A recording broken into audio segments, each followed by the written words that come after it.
Welcome, everybody. It's a pleasure to be here with you. I'm Howard Glasser with the Nurtured Heart Approach.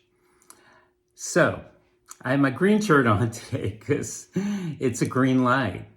If you've watched the first 3 episodes of this series, you will now have a clear path to accomplish what you really wanted in the first place. And which is to gain ground, which is to help kids see who they really are.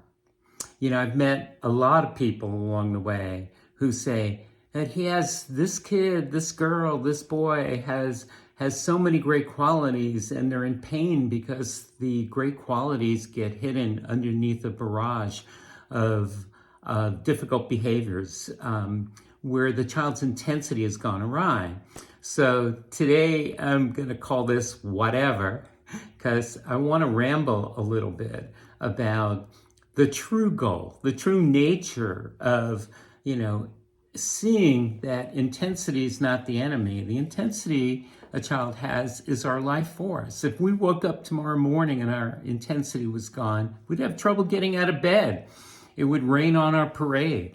It would rain on our ability to show up in the best possible ways to get things done, to accomplish what we want to get done. So intensity gets a bad rep, in the common place in our country here in America. We see intensity as the enemy. We try and medicate it away. And that's the most common go-to thing if you go for advice with a medical professional is, try this medication, A, B, C, or D. And so what Nurtured Heart Approach has done that's exceptional is it's helped so many families to be spared of going down that road that can have some awful side effects and can have a life of its own. So, if we look at intensity as a gift and we can harness that intensity, but what do we want to harness it to? Do we want to harness it to kind of the old school, go run around the block 10 times and wear yourself out? Do we want to harness it to the old school, a very regimented, disciplined approach to life? Or would we rather see that the same intensity that's gone awry and been problematic is now the very source and fuel for a child's greatness? For instead of acting out nonsense, they get to act out who they really are as this wonderful human being with things to contribute. So our task, if we have stand 1, not giving energy, connection, bandwidth, relationship to negativity, and we have stand 2, that we're going to see the beauty of this human being, but not just the superficial side of things. We're going to see the deeper side, the meaningful value side of things. And we have stand 3, where it's no big deal. There is a bad word or a name called, and we just hold the child immediately accountable by saying reset, unplugging ourselves, turning away long enough to get to the real goal of now you're not name calling, now you're not saying bad words. But then the gravy on top of that is, what are we going to do about it? How do we pronounce that?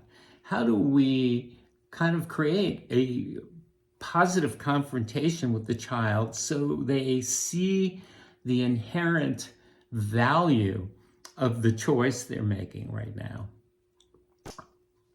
It's simple. If all we have is this moment, here's this child who is not yelling, then what do we want to make of that reflects like a mirror? If we hold up a mirror to somebody and say, oh, by the way, your choice right now to not name call shows me your respect. It shows me that you're being respectful and responsible to the rules of this classroom, to the rules of our house, that you're contributing to everybody getting along. You're contributing to this family and our ability to be kind. You're being considerate of all of us. You're helping us get things done. You're helping us get to where we need to be and what we are trying to get done today. And if you think about it, I shouldn't say think about it, that's a funny thing, as I ramble, is if I stay in my head and I'm just cerebral, so to speak, I could say, the Boy Scout oath, courteous, kind, thoughtful, thrifty, brave, clean, and reverent. I have this go-to little list of thoughtful, considerate, and kind, and that's just my brain being unawake to what I really want to do. If I go down into the core of my existence, if I encounter a situation with a child, which in a way is just a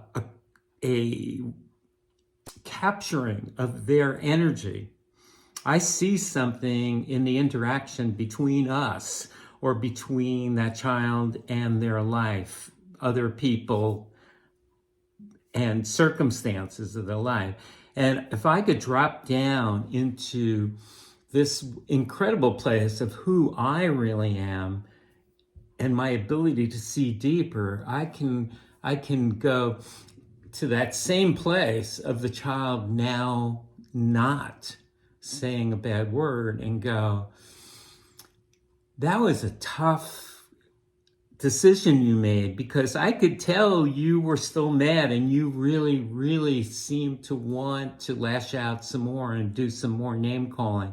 And you had to really reach deep to stop yourself from saying bad words.